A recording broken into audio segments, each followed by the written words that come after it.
நீங்கள் மாதம் மாதம் அரை gram gold coin 1 gram gold coin சொல்லிட்டு சேவ் பண்ணுறீங்களா? இந்த மெத்தட் லாபம் தானா? இல்லை நீங்கள் அரை கிராம் 1 கிராம்னு சொல்லிட்டு கஷ்டப்பட்டு சேவ் பண்ண நகையை சேல் பண்ணிட்டீங்க அப்படின்னா நீங்கள் லாபத்தில் தான் இது வரைக்கும் சேல் பண்ணியிருக்கீங்களா?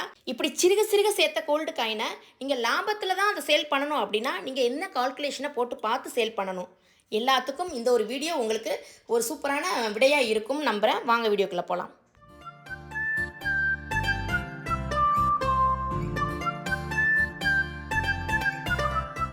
Hi friends, welcome to our channel Akhil Prabhu vlogs. இந்த வீடியோவில் என்ன பார்க்க போகிறோம் அப்படின்னா ஒரு கோல்டு சம்மந்தமான வீடியோ தான் இது. நான் லாஸ்ட் வீடியோவில் அப்லோட் பண்ணியிருப்பேன். கோல்டு காயின் எடுத்துகிட்டு நம்ம ஒரு வருஷம் கழித்து நம்ம சேல் பண்ண போகிறோம் அப்படின்னா எவ்வளோ அமௌண்ட்டு பிடிப்பாங்க, நம்ம எவ்வளோ லாபத்தில் விற்கலாம்னு சொல்லிட்டு வீடியோ போட்டிருப்பேன்.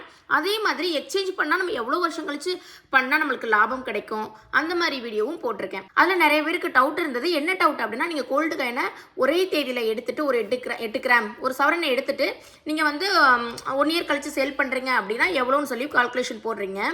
ஆனால் நிறைய பேர் நாங்கள் என்ன பண்ணுறோம் அப்படின்னா, கோல்டு காயின்னாவே ஒரு சிறு சேமிப்பு மாதிரி சிறுக சிறுக தான் நாங்கள் அந்த மாதம் வர அமௌண்ட்டில் இருந்து ஒரு பகுதியை வந்து 1 கிராம் கோல்டு காயினாவது எடுத்து அட்லீஸ்ட் வைக்கணும்னு சொல்லிட்டு தான் நாங்கள் பண்ணுறோம் அப்படின்னு சொல்லிட்டு கமெண்ட்ஸ் எல்லாம் வந்தது. அப்படி நாங்கள் வந்து மாதம் 1 கிராம் அல்லது அரை கிராம் இந்த மாதிரி கோல்டு காயினை சிறுக சிறுக சேர்த்துட்டு எப்படி நாங்கள் லாபத்தில் விற்கிறது, அது எப்படி லாபம்னு தெரிஞ்சுக்கிறது அப்படிங்கிற மாதிரி இருந்தது. இது ஒரு நல்ல கொஸ்டின் தான். கோல்டு காயின் இது மாதிரி அரை கிராமோ 1 கிராமோ நீங்கள் சேவ் பண்ணுறவங்க இந்த வீடியோவை பாருங்கள். கண்டிப்பாக உங்களுக்கு பெஸ்ட்டான ஒரு ஐடியா கிடைக்கும். எப்போ போய் நம்ம வந்து சேல் பண்ணோம் அப்படின்னா நம்ம லாபத்தில் சேல் பண்ணலாம் அப்படிங்கிற ஐடியா நிச்சயமாக கிடைக்கும். பாருங்கள், நம்ம வந்து எக்ஸாம்பிளுக்கு வந்து 2024 எடுத்துக்குவோம். ஏன்னா 2024 கோல்டு ரேட்டு தான் நம்மளுக்கு இப்போ தெரியும், அந்த 1 இயரோட கோல்டு ரேட்டு. இப்போது நம்ம மந்த்லி கோல்டு காயின் எடுக்க போகிறோம், கோல்டு காயின் சேவ் பண்ண போகிறோங்கிற ஒரு ஸ்டெப்பை வந்து நம்ம ஸ்டார்ட் பண்ணிட்டோம். அதை எப்போ ஸ்டார்ட் பண்ணுறோம் அப்படின்னா, ஜனவரி மந்த் 2024 ஸ்டார்ட் பண்ணுறோம். நம்ம அரை கிராமாவது 1 கிராமாவது நம்ம சேலரியிலேருந்து கோல்டு காயின் சேவ் பண்ண போகிறோம் அப்படின்னு. இப்போ ஜனவரி 2024 வந்து கோல்டு வந்து ஃபஸ்ட்டு 1 கிராம் வந்து நம்ம எடுக்கிறோம். அன்றைக்கி 1 கிராம் கோல்டு ரேட்டு 5855 ரூபாய் இருக்குது. அதோட 2% விஏ இதோ இருக்குது பாருங்கள். 2% விஏ ப்ளஸ் 3% ஜிஎஸ்டி எல்லாம் கால்குலேட் பண்ணி எவ்வளோ வருதுன்னா 6151 வருது. சில கடைகளில் வேணுன்னா கோல்டு காயினுக்கு வந்து விஏ வந்து போடாமல் இருக்கலாம். ஆனால் இப்போ உள்ள எல்லா கடைகள்லையுமே வந்து 2% விஏ போடுறாங்க. எல்லா கடைகள்லையுமே 3% ஜிஎஸ்டி போடுறாங்க. பிப்ரவரி மந்த் வந்து 5815 ரூபாயாக இருக்குது. கோல்டு ரேட் வந்து 5855 ஜனவரி மாதத்துக்கும் பிப்ரவரி மாதத்துக்கும் கொஞ்சம் குறைஞ்சிருக்குது. அப்பவும் நம்ம 1 கிராம் கோல்டு எடுத்துட்டோம். விஏ ப்ளஸ் ஜிஎஸ்டி எல்லாம் சேர்த்து 6109 ரூபாய் வந்து 1 கிராம் கோல்டு வருது. அது மார்ச் 5790 ரூபாய் 1 gram gold rate plus VA GST எல்லாம் ஆட் பண்ணி 6083 ரூபாய் வருது. ஏப்ரல் மந்த் பார்த்தீங்கன்னா கொஞ்சம் கோல்டு ரேட் வந்து இன்க்ரீஸ் ஆயிடுச்சு. 6360 ரூபாய் இருக்குது. நம்மளுக்கு வந்து வரைக்கும் 5000 சில்லறையே இருந்து எடுத்துகிட்டு வந்தோம். இப்போ கொஞ்சம் இன்க்ரீஸ் ஆனனால நம்மளால் 1 கிராம் எடுக்க முடியல, அரை கிராம் எடுக்கிறோன்னே வச்சுக்கலாமே. ஏன்னா வந்து எல்லா மந்த்துமே நம்ம வந்து 1 கிராம் வந்து எடுக்கணும் அப்படிங்கிறது சில பேர் வந்து பிளான் பண்ணி கரெக்டாக போயிட்டுருக்கோம். பிளான் கரெக்டாக போயிட்டுருக்கோம். பல பேர்னால வந்து நம்ம பிளான் பண்ணபடிக்கு எடுக்க முடியாது. அதனால் 1 கிராமுக்கு பதில் இடையில ஒரு அரை கிராம், அதாவது கோல்டு ரேட் ரொம்ப இன்க்ரீஸ் ஆகிருந்துச்சுன்னா அரை கிராம் எடுக்கிற மாதிரியும் நான் கால்குலேட் பண்ணியிருக்கேன். இப்போ ஏப்ரல் 2024 கோல்டு ரேட் கொஞ்சம் இன்க்ரீஸ் ஆனால அந்த மந்த் அரை கிராம் தான் எடுக்க முடிஞ்சிருக்கு. அரை கிராமோட கோல்டு ரேட்டும் விஏ ப்ளஸ் ஜிஎஸ்டி எல்லாம் சேர்த்து எவ்வளோ வருது அரை கிராம்னா 3341 ரூபாய் வருது. அப்புறம் மே மந்த்து கோல்டு ரேட் எவ்வளோ இருக்குன்னா அதை விட இன்னும் இன்க்ரீஸ் ஆயிருக்கு, 6555. ஏன்னா 2024 கோல்டு ரேட் எவ்வளோ இன்க்ரீஸ் ஆயிருக்குன்னு நம்மளுக்கு எல்லாருக்குமே தெரியும். கொஞ்சம் ஹையாக தான் போச்சு, கோல்டு ரேட் ஹையாக தான் போயிடுச்சு, இப்போ போய்கிட்டும் இருக்குது. அந்த மந்த்தும் நம்மளால ஒரு அரை கிராம் தான் எடுக்க முடிஞ்சு. அந்த அரை gram gold rate plus VA GST எல்லாம் சேர்த்து 3443 ரூபாய் வருது.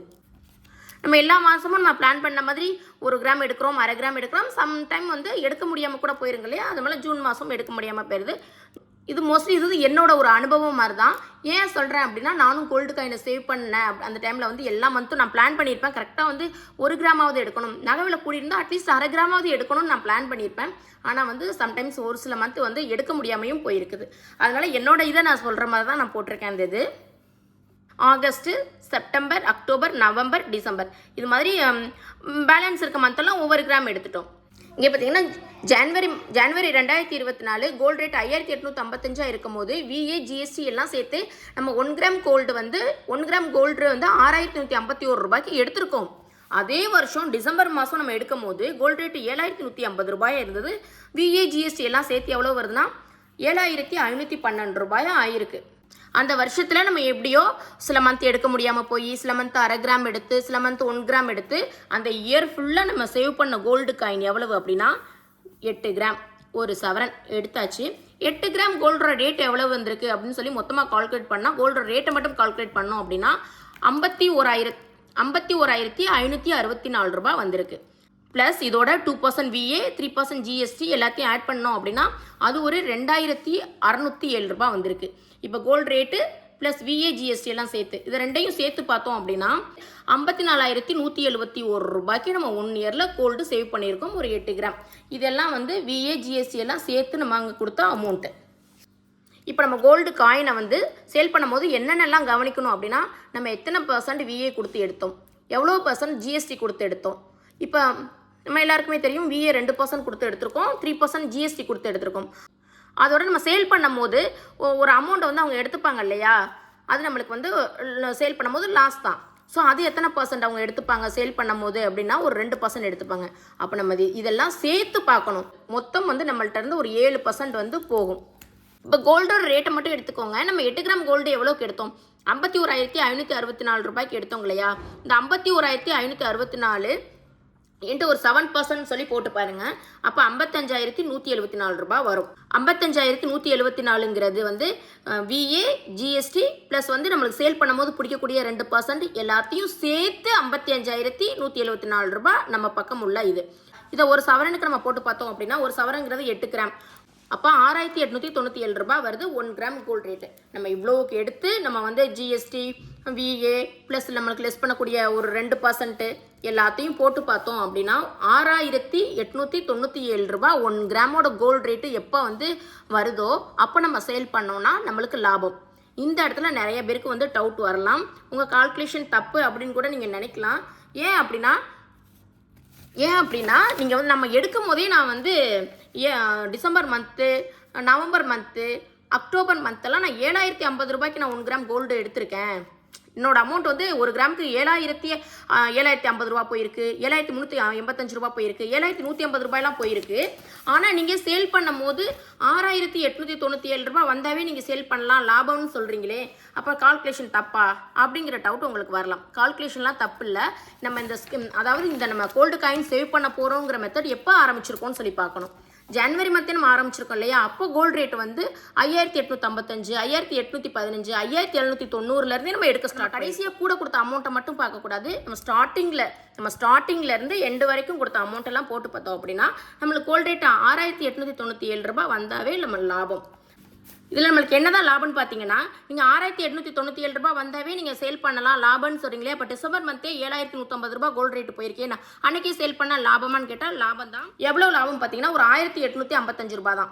அதாவது அந்த இயர் முடிகிற 1ஆம் தேதி ஆரம்பிச்சு அந்த டிசம்பருக்குள்ள கோல்டு ரேட் இன்க்ரீஸ் ஆகிருக்குது. இந்த ரேட்டை விட, அதாவது இந்த அமௌண்ட்டை விட இன்க்ரீஸ் ஆகிருக்குன்னு சொல்லும் போது லாபம் தான். பட் எவ்வளோ லாபம்னு பார்த்தீங்கன்னா ஒரு 1,885 ரூபாய் லாபம், ஒரு 3.5% தான் நம்மளுக்கு லாபம். அதையே நம்ம ஜனவரி 2024 1 கிராம், அரை கிராம்னு சேர்த்து வச்சு நம்மளோட கோல்டு காயினை இப்போ இன்னைக்கு மார்ச் 13, 2025 இன்னைக்கு சேல் பண்ணோம் அப்படின்னா ஒரு எவ்வளோ லாபத்தில் சேல் பண்ணலாம் அப்படின்னா 9,490 ரூபாய் நம்ம எடுத்த அமௌண்ட்லேருந்து லாபத்தில் சேவ் பண்ணலாம். ஒரு 17.5% நம்ம லாபத்தில் சேல் பண்ணலாம். இந்த கால்குலேஷனை போட்டு பார்த்துட்டு போய் சேல் பண்ணுங்கள், நிச்சயம் லாபத்தில் தான் சேல் பண்ணலாம். அப்புறம் இன்னொன்று சொல்லிக்கிறேன், கோல்டு காயினில் மாதம் வந்து கட்டணும்னு நினைக்கிறவங்க கோல்டு காயினில் இன்வெஸ்ட் பண்ணுறீங்க, ஒன்றும் பிரச்சனை கிடையாது. இது மாதிரி ஏதாவது ஒரு கோல்டு காயின் எடுக்கிறதும் ஒரு இன்வெஸ்ட்மெண்ட் மாதிரி தான். இதை விட உங்களுக்கு வந்து நகையாக தேவைப்படுது அப்படின்னா மந்த்லி சிட்டு ஸ்கீமும் போயிட்டுருக்குங்க இல்லையா, அதில் எடுத்திங்கன்னா இப்போ நிறைய கடைகளில் வந்து 80%க்கு மேலே வந்து நம்ம வேஸ்டேஜ் மேக்கிங் சார்ஜ் இது மாதிரி எல்லாம் கட்ட தேவையில்லை, இந்த மாதிரிலாம் போயிட்டுருக்குது. முடிஞ்சால் வந்து மந்த்லி கோல்டு காயின் எடுக்க முடியும்னு நினைக்கிறவங்க அப்போ மந்த்லி சிட்டு ஸ்கீம்லேயும் ஜாயின் பண்ண அவங்களால முடியும், அப்படித்தானே.